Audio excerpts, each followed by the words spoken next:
it's very difficult just biochemically to keep the spark alive in a long-term relationship, right? Our brains thrive on novelty, like arousal, novelty, excitement, dopamine, they're all interlinked. So it's normal. I think the kind of first step is understanding everybody struggles to maintain intimacy in a long-term relationship. You're not broken. There's nothing wrong with your relationship. It is the way that our bodies are designed to work. And so once you understand that, I think you can take the pressure off finding out what's wrong with you. Focus on the fact that, everybody goes through this, and then think, well, okay, can I trick my brain into thinking it's in an exciting new situation again?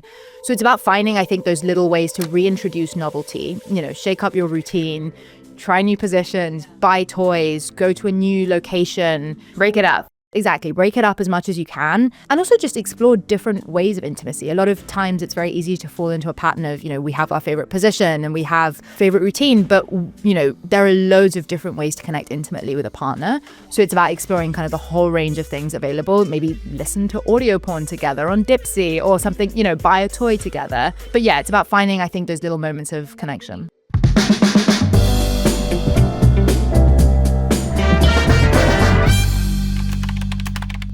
Well, hi, Kat. Hello. Welcome to Unfinished Business. Thank you for having me. You're the co-founder or founder of yeah. Bonded. I'd love for you to just introduce yourself, tell our audience a little bit more about Bonded and how you came up with it. Yeah, so I grew up in the UK, as you can probably tell, and I moved out to the West Coast to Stanford for business school. And while I was there, I knew I wanted to start a company. And part of that was because I was struggling to manage burnout. And I sort of thought, I'll deal with that when I'm older. And now that I'm younger, I'll lean into that and start my own business. And I sort of tripped and fell into sex, to be honest. I'm from a different culture where we talk about sex much more. And I quickly realized that's not the case in the US. And when you talk about, pleasure or sex or any kind of intimacy like that, that very quickly becomes your brand. So I sort of became the sex girl that people would talk to about their sex lives. Yeah. Realized pretty quickly that I loved doing that. I loved hearing people's problems, helping where I could. I loved being that outlet and that one source of conversation that people didn't have another source for.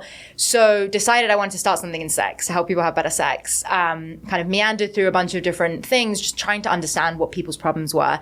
And eventually just realized that, people were lacking a tool for self-understanding about their sexuality, a little bit of education, and a way to talk about that with their partners and kind of assess compatibility and really discover where those overlaps in preferences were.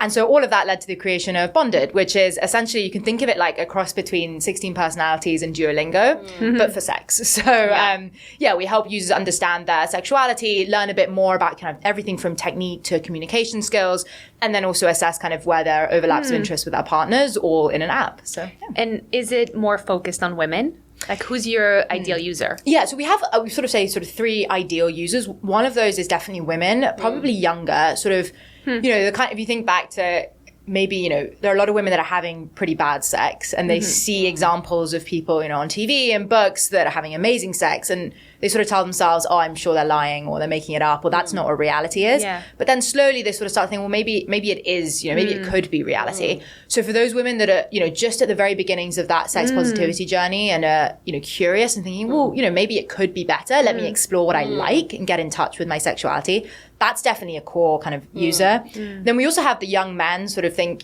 17, 18, they are probably, struggling with a bit of confidence. They don't have good resources to turn to. And, as we know, porn is a pretty terrible educational resource. Yeah. Yes. And so looking to kind of be an alternative for that and help them gain confidence. And then finally, couples, it's really hard to keep the spark alive in a long-term relationship. So for couples that feel a little bit like it's, it's getting difficult, they need more ideas, they need reconnection, that's, aim to serve them as well. Fascinating. Yeah. I mean, it's a topic. We had another podcast episode that revolved around sex a little bit, but I think it's one that, especially for our audience, are usually women in late 30s, early 40s that have been in relationships for a long time, maybe had a couple kids, maybe not, but just that transition of life where you're more experienced sexually, but you also very oftentimes with the same partner for a long time. Yeah. And how do you keep that alive with the test of time, with busy schedules, with children? Yes. And do you find that women kind of at this stage of life struggle with understanding how to reconnect with their partner? Yeah, I mean, it's not, I don't have kids. So, if I'm ever lucky enough to have them, I will, come back on the podcast and let you know how I navigate that. But so I can't speak to that from personal experience. Yes. But, there's, I've spoken to a lot of people. It's very difficult just biochemically to keep the spark alive in a long-term relationship, right? Our brains thrive on novelty, like arousal, novelty, excitement, dopamine, they're all interlinked. So it's normal. I think the kind of first step is understanding everybody struggles to maintain intimacy in a long-term relationship. You're not broken. There's nothing wrong with your relationship. It is the way that our bodies are designed to work. And so once you understand that, I think you can take the pressure off finding out what's wrong with you. That's just not really a good use of your time. Focus on the fact that, everybody goes through this, and then think, well, okay, can I trick my brain into thinking it's in an exciting new situation again? So it's about finding, I think, those little ways to reintroduce novelty, shake up your routine, try new positions, buy toys, go to a new location, just talk about things. Exactly. Break it up as much as you can. And also just explore different ways of intimacy. A lot of times it's very easy to fall into a pattern of, we have our favorite position and we have favorite routine, but, there are loads of different ways to connect intimately with a partner. So it's about exploring kind of the whole range of things available. Maybe listen to audio porn together on Dipsy or something, buy a toy together.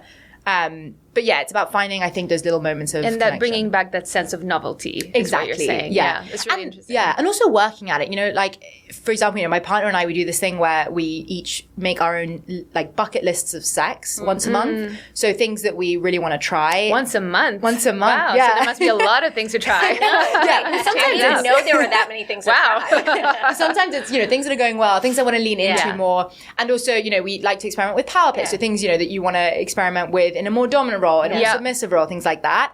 And then, you compare your lists and you come up with things that you want to try together. So, having a little bit of intentional time to think about it in the way you might sit down and write about your career goals, you should write about your sexual goals. I love that. It's so interesting because, I know before we started filming, I was chatting to you about your boyfriend who's from Connecticut. I'm from Massachusetts. New Englanders, we are, the idea of like talking about sex, it's so not natural. Like I feel almost like, like it's so uncomfortable, even the topic of sex. When you told me, I was just like thinking, like, how do you even have this conversation with your boyfriend's parents on what you do? But first, I think for me, like, even beyond talking about like my wish list of sex things I want to do with my husband, I'm thinking about like, what is your advice to women or men who want to even start embracing their sexuality or even start approaching it in a way that there's no shame or like almost like prudity around it? Yeah. I mean, it's a great question. I always think, as with anything, knowledge is power and it gives you that confidence. So even if you don't yet feel comfortable approaching your partner about it, there's a lot you can do by yourself. So just kind of reading about, it depends what it is you're trying to find out about, but reading about what different people like. Reading porn, I think is great. It's an underutilized reading porn. Oh wow. Yeah. Is that a lot of women, like a lot of teenagers, I think I was probably 16, 17, went on Pornhub and just thought, this is ridiculous. Like, what am I watching? This doesn't do it for me. And I sort of thought, all right, I guess porn's not for me. Let's move on. And then I was a little bit older, discovered a website called Literotica. It's just kind of what, people that write and contribute porn. Now, a lot of it's low quality. I'm not gonna lie. But, there's a reason that 50 Shades of Grey did really well, that smart books like Fourth Wing do really well, because I think a lot of women prefer reading it. So I think that's another thing I'd say, if you're not sure what you like and you're just trying to start by reading a book that's for entertainment, and if you enjoy the sexual side, then so be it. And slowly, I think, get accustomed to kind of getting in touch with what really turns you on, just solo, and then you can start to build some of that confidence. Masturbate. A lot of women don't. It's the best thing that you can do to get to know your body. And then once you have that solid understanding of what you like, it becomes much easier to talk about it with a partner. It's still difficult, right? And I think I would say, if you've mastered feedback in the bedroom, like, you're fine in the boardroom. It's so much easier. But feedback in the bedroom is the hardest thing you can do. But I think getting to know yourself is a really good first step. So but going back to you talking to your boyfriend's family about how do you even navigate that? So it's a great question. listen, I mean, my parents are both from Chile. So I was born in Argentina. My whole extended family is Chilean. So Chile is a very conservative and Catholic culture. Yeah. My mother is a very different woman from most. And so she raised me always talking about sex. I remember being 16 and sitting down and watching The Tudors with her. I don't know if you've seen it. It's English. It's like Game of Thrones, but England's answer to it. A lot of sex. A lot of nudity. And every time a sex scene would happen, my mum would turn to me and she'd go, this isn't what sex is like. The women don't orgasm that quickly. Like, it's different. Yeah. I remember being 16 and being like, Mum, can we just watch the show? Yeah. But, you know, it was really helpful. So I think with my immediate family, I never had that issue. With my extended family and with my boyfriend's family, to some extent, you know, I'm not here to embarrass anyone and make them feel uncomfortable or push them further than they want to be pushed. So I'll usually let, you know, people, I'll give as much information as I'm being asked.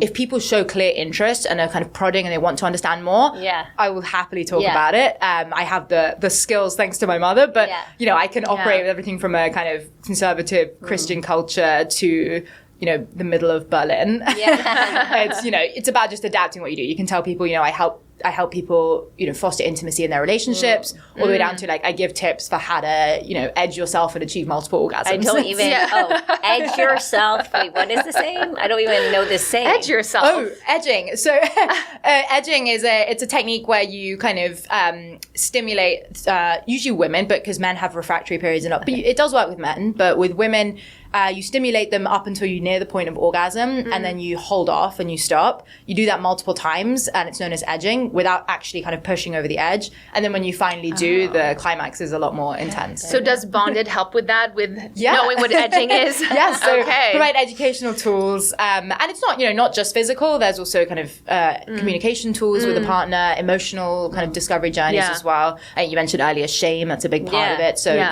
all across the board. Wow. And I was listening to a podcast the other day, and they were talking about the fact that we don't talk about maintenance sex. It's always, you know, sex has to be this crazy intense thing that is so incredible and you have to orgasm every time. But what about maintenance sex? No, I mean, you know, we talked about it earlier. When you have a long-term relationship, the novelty goes down and it's not going to be this mind-blowing thing every single time. And I think it's that's something, also okay. Yeah, and that's completely okay, right? It's something you have to prioritize, treat it a bit like the gym. It's, you know, it's an important part. But yes, not every intimacy comes in so many different forms. You know, it's everything from holding hands with your partner to this like mind-blowing encounter.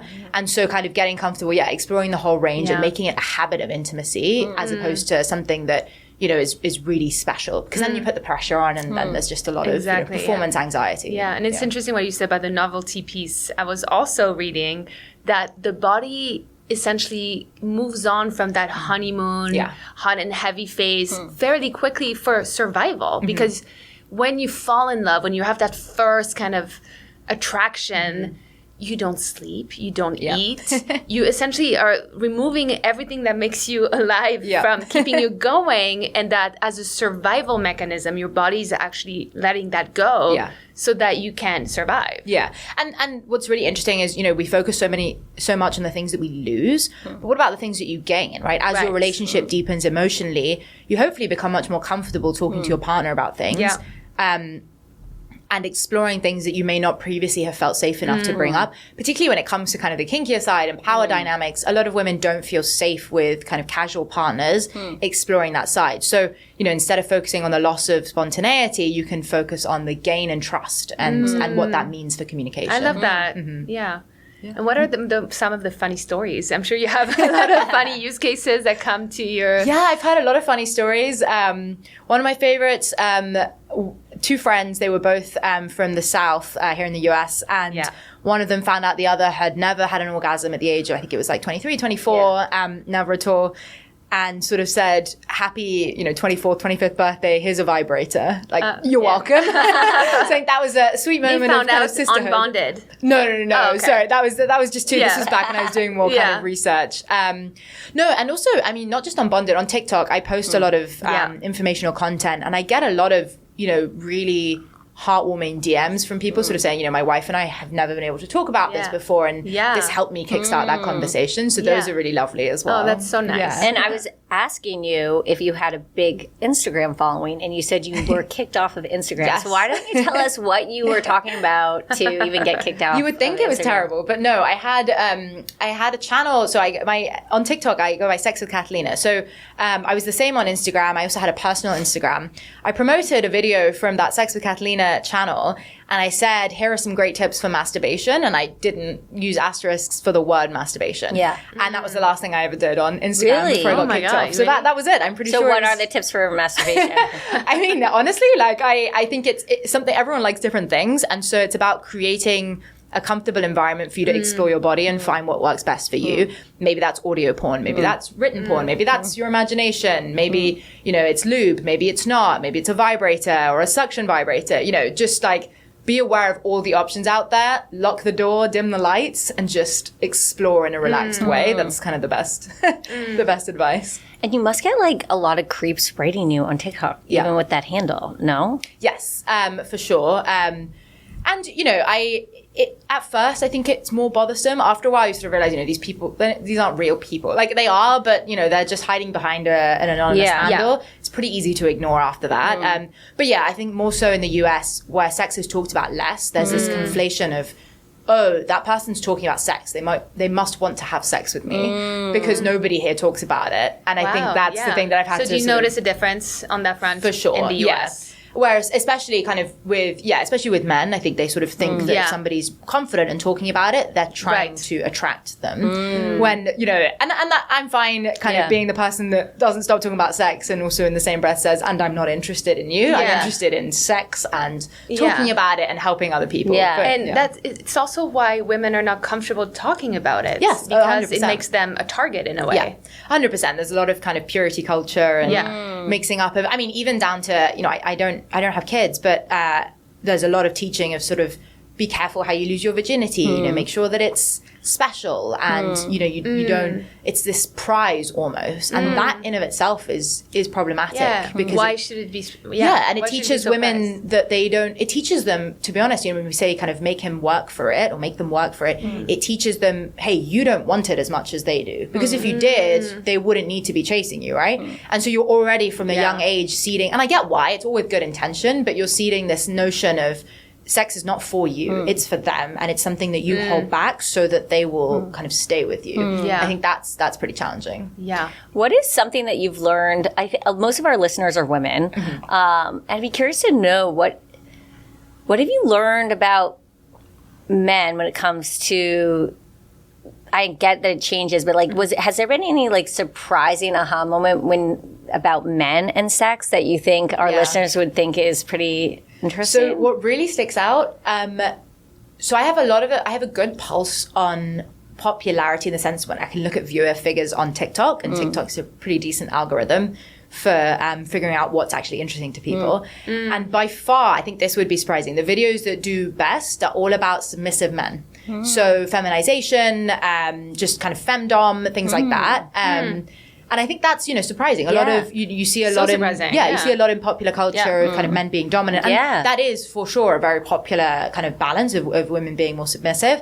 But there is a large kind of body of men out there that want a way to explore maybe gender expression, maybe just power roles and things like that. And I think don't feel able to express that without all the judgment that then that comes with, oh, are you bisexual? Are you gay? Are you, whatever it is, are you not powerful? And I think that's the really surprising thing, is that I think men are looking for an outlet to explore more than just one so role. Interesting, Yeah, so the fear of the stigma of what comes with these choices. Yes, exactly.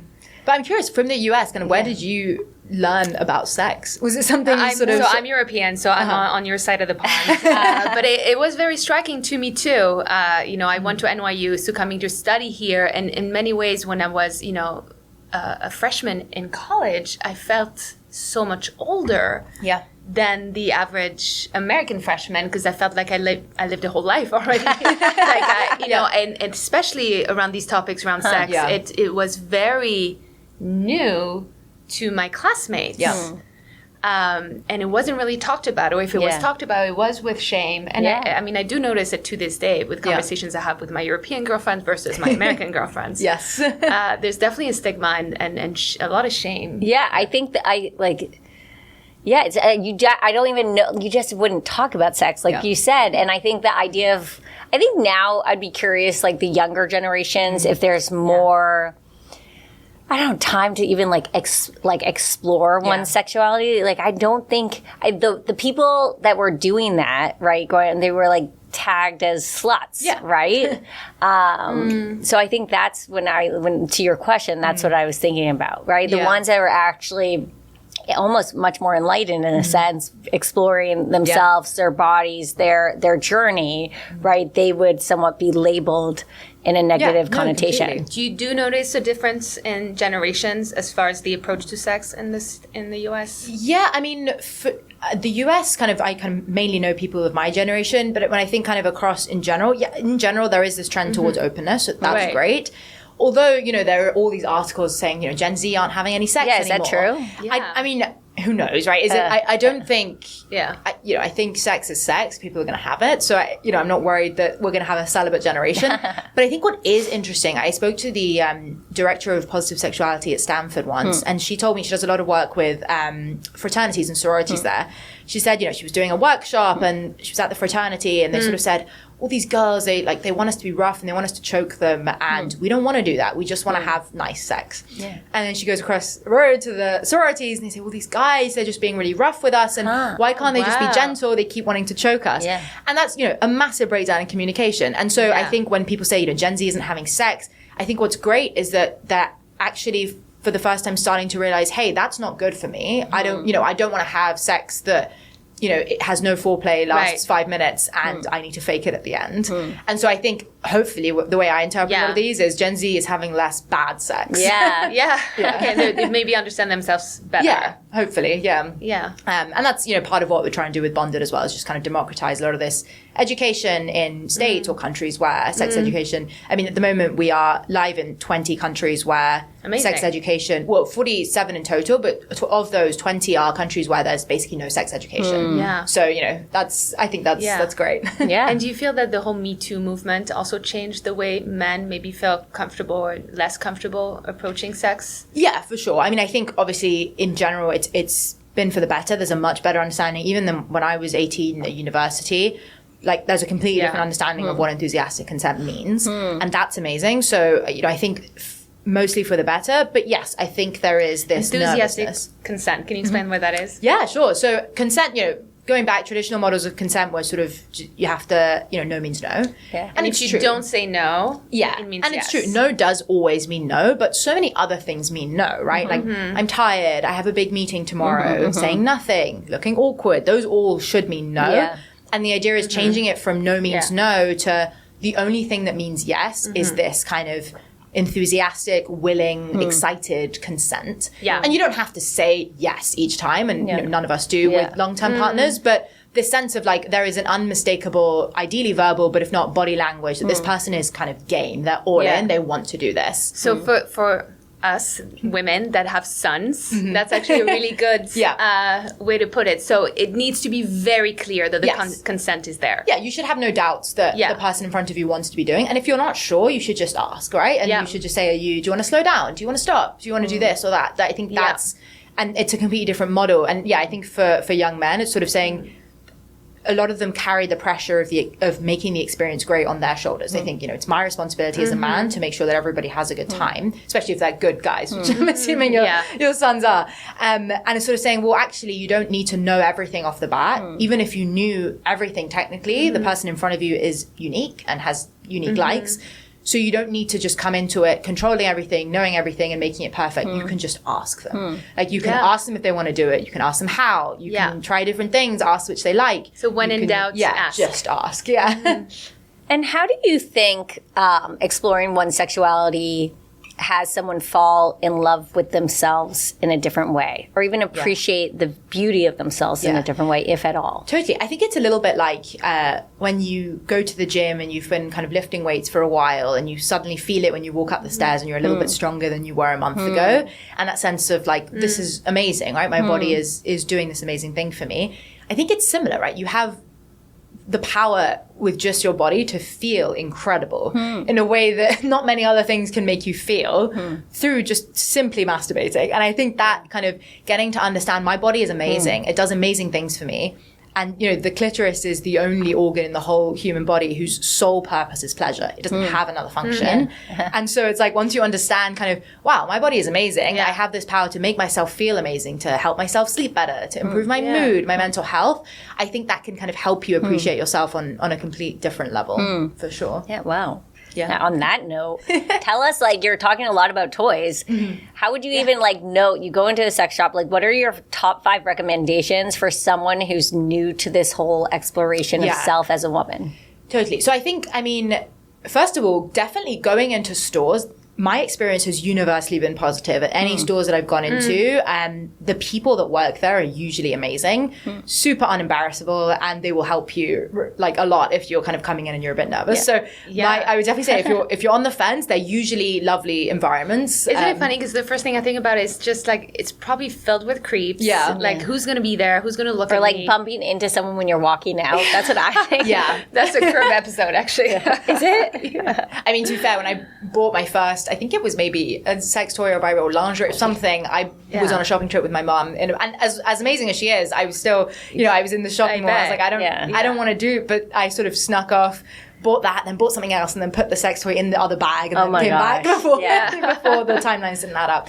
But yeah, I would say, I mean, toys are a good way to get started. A lot of people then find, you know, that there's a lot you can do without them, but if I were recommending toys, I would say, you know, Lilo is great. It's expensive though, so probably, you know, you can go on Amazon or Love Honey, find cheap versions of a couple of different things, figure out what sensations work best for you, and then level up if you can, and treat yourself to the expensive toys. But so it's worth investing a little bit. Yeah, but what's the only difference? after you only after I think you figure out what it is you like. There's a whole range of different, so you have things that sort of small vibrators, like bullet vibrators, you have wand vibrators that are more powerful, you have kind of suction vibrators that try and mimic the feeling of kind of oral sex, and then, you know, a whole range of other things if you want to get into kink as well.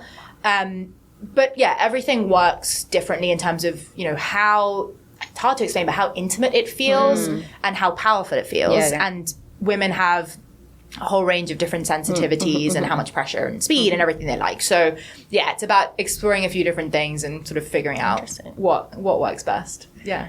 Wow. Yeah, I mean, when's the last time you went to a sex shop? I feel like for our generation, it's, you know, bachelorette parties, and that's pretty much the only times we go in. Yeah, well, Amazon is, I think I'm right in saying, the number one retailer of sex toys globally. So, and there's a few emerging brands of sex toys that make it more approachable. Yes, I think Maud, Dame, they're sort of very female focused and trying to take kind of the trashiness and that sort of stigma out of it and make it more of a, almost like a self-care thing, like a mental health treat for yourself. Which it technically is, probably. Yeah, no, exactly. I'm sure you have stats on how it improves, like you said, sleep, mental health. Yeah, I mean, better for sleep, mental health. I mean, you know, I'm sure it extends your life. But yeah, I always say, you know, the orgasm gap is twice the wage gap, and look all the attention we gave the wage gap, and that's great, and we've done a good job in closing because it. we don't talk about it. Yeah, but we should talk about the orgasm gap, and, you know, women are twice as likely as men to fake an orgasm, so all of those things are, you know, important. And what do you think that big difference comes from? Outside of the physical difference, the whole approach for women to sex is very guarded, very secretive. We don't talk about it. Yeah. I mean, you know, it's frustrating when you hear these things like, oh, it's harder to make women orgasm, you know, biologically. It actually isn't. And women actually can achieve multiple orgasms often in kind of a shorter period of time. Men don't have that capability. Women, there is no evidence that it takes longer if both parties are masturbating to get to an orgasm. So it's all about narratives. we tell women that, you know, they're more complicated, when it's just the fact that we don't have as many depictions of female pleasure out there. Even most of kind of porn is not, it's probably a better manual to making a man orgasm than a woman. And so I think all of these things, it's sort of just about telling women, like, it's, I think women feel the sense of sex is not for me. And it comes back to what we were talking about, you know, telling women to guard their virginity and things like that. Yeah. And these myths that we perpetuate, that their bodies are more complicated, that makes them feel the sense of, oh God, it's been 10 minutes. I'm not gonna make it. Yeah, it is and so I'm just gonna male-driven narrative. Yes, exactly. We don't have kind of that female role model. And I think the sense of women are, you know, even in and out of the bedroom, kind of in boardrooms as well, are sort of taught to think they're supposed to make everyone feel good, and they're supposed to kind of make everything comfortable and easy. And sex, fundamentally, the first few times with a partner is going to be uncomfortable and awkward, because you don't know each other, and everyone likes something different. And so if you're doing it kind of right, it should be a little bit to the left, a little bit to the right, harder, softer. Oh, don't do that. More of that.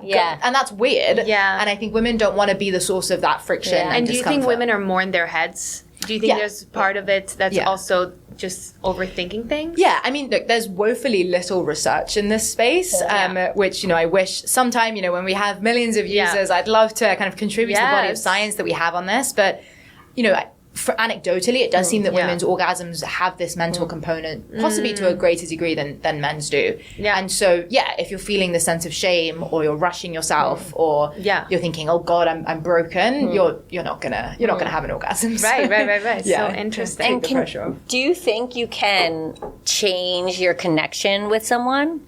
Like, in the sense, like, have you ever dated someone and you loved them as an individual, but the sexual chemistry was just like strange? Can you change that?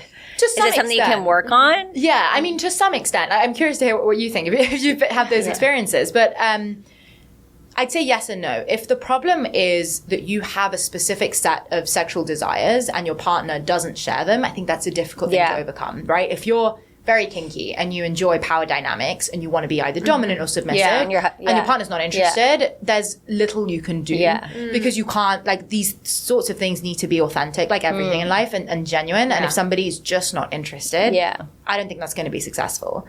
But if it's awkward, let's say you're physically attracted to someone, you enjoy them as a person, you have that emotional connection, and for some reason the sex feels clunky, absolutely, I think you can work through that. I personally don't believe in that, like, mystical spark or extra thing. So I think, that's a matter of communication. And I always say it's better to do it earlier than later. Like, how do you say to your husband, if you've been together for 10 years, right, like, I actually hate the way that you give me, like, how would that go? Badly. And so I think, the earlier you can try and kind of give feedback and actively listen when you're being given feedback, the better, for sure. And how much weight do you think sex plays in a long-term relationship? I mean, I always think it is a really important piece. It's by no means the most important, the only important one, but I think it's, you know, it's a fundamental human form of intimacy. No, it doesn't have to be fireworks every time, you know, as we said, but yes, I think it's undeniably an important way to connect, to release oxytocin and you know, dopamine and all these other kind of bonding chemicals with each other. But I mean, have you found the role of sex shifting in your life, kind of over the course of a relationship, or maybe when things get busy at work? Yeah, no, definitely. It's challenging to understand its place in your life, because it's not just your relationship, but, you know, we work a lot, we have children, it's one We're tired, more thing. It's one more thing we need to attend to, but we know, I mean, at least I know it's good for me, it's good for our relationship, and it's important, and I enjoy it most of I want it, but it's also hard to prioritize.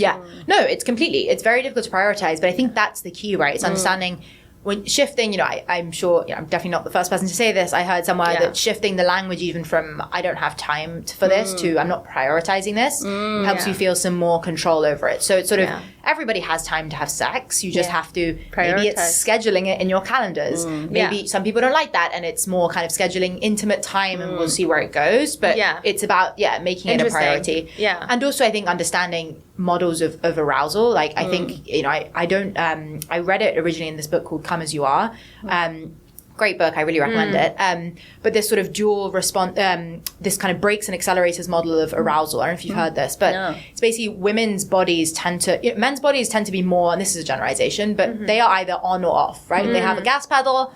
You floor the pedal, they're on. You don't, they're off. That's it. Yeah. Women are more like a brakes accelerator system. Yeah. So if you, the brakes are usually on if you're stressed, if you have dirty dishes, laundry, your children are acting up, whatever it is. And no matter how much you pump the gas, she is not going to get turned on. Like there's too much on her mind.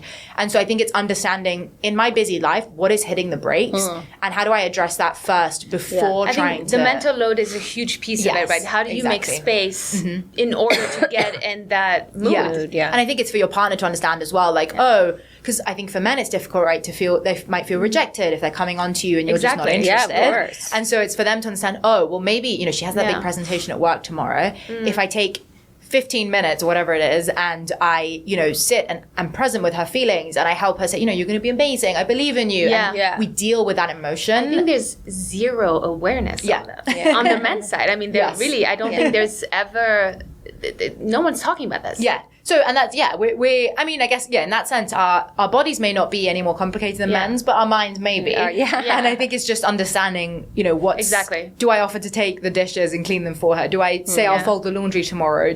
What is on her mind? Right. What's stressing her out and making her not be able to kind of lean into the sexual side of her brain? Yeah. No, that makes so much sense. Wow, so much to cover.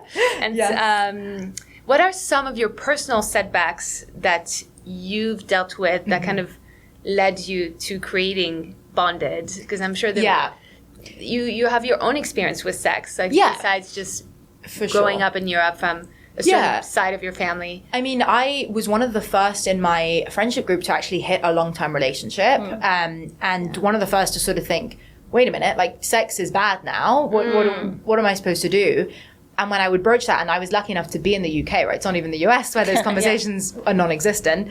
My friends are sort of like, I don't know, like, you tell us. You're the first one to have it. So I think that was really challenging. And at the time, no one had said to me, the narratives that I'd kind of absorbed through society were just not, they didn't empower me to take control of my sex life and sort of think, what do I want? Like, what do I like?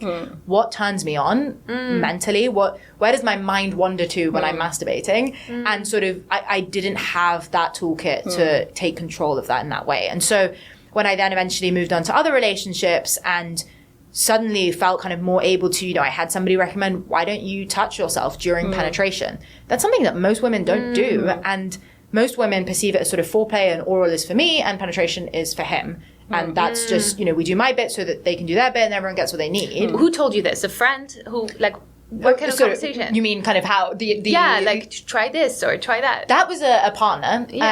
So a brief partner I had suggested that, and then I told all of my friends, I said, you have to touch yourself during sex. It's amazing. And so I think, lucky enough to kind of find sort of things like that and sort of start to grow confidence. And I think the biggest thing was, it's a book that has a lot of issues, but when 50 Shades of Grey came out, it was such an amazing, it's not an amazing depiction of a healthy, kinky relationship by any means, but it is amazing in the sense of the role that it had with kind of blowing sexuality wider. It allowed women to finally express their sort of think, I thought I was weird, but really not. This book has sold so much. So I think the more we can get kind of movies, books, anything, podcasts out there that talk about this, the more we kind of empower women to think, okay, what do I like? When I'm alone, when I'm not with another partner, what do I think of and how can I Is that the best way to figure it out? By yourself? Yeah, for sure. And I think sexuality evolves a lot over your life. It evolves as you change, and it certainly evolves with your partner and with your partner's preferences. But there is a certain core of who you are that I think you need to start with and just understand in as non-judgmental a way as possible what turns you on. And I say non-judgmental, I post videos, everything from a foot fetish to femdom to a tickle fetish, like everything. They all have tens of thousands, if not hundreds of thousands of views. So you're not alone. and what is the limit? What kink is too much? I mean, look, as long as it's mutually enthusiastically consensual and you're both adults and you're able to give enthusiastic consent, have fun. Like it's, no limit. Everything, it's sort of, they call it kind of, risk-aware consensual kink. It's everything carries risks, even Risk as you awareness do. and Even as you do more and more kind of extreme things, there are going to be risks. There are risks with everything. So talk about them, kind of negotiate what your limits are, have safe words, do it safely and have aftercare and, all of these things that are super important. But if you're consenting adults and, you're doing things that are legal and ethical and all that, I think have fun. Enjoy yourself. Hope you find someone you can do it with. I mean, those are great final words. I know.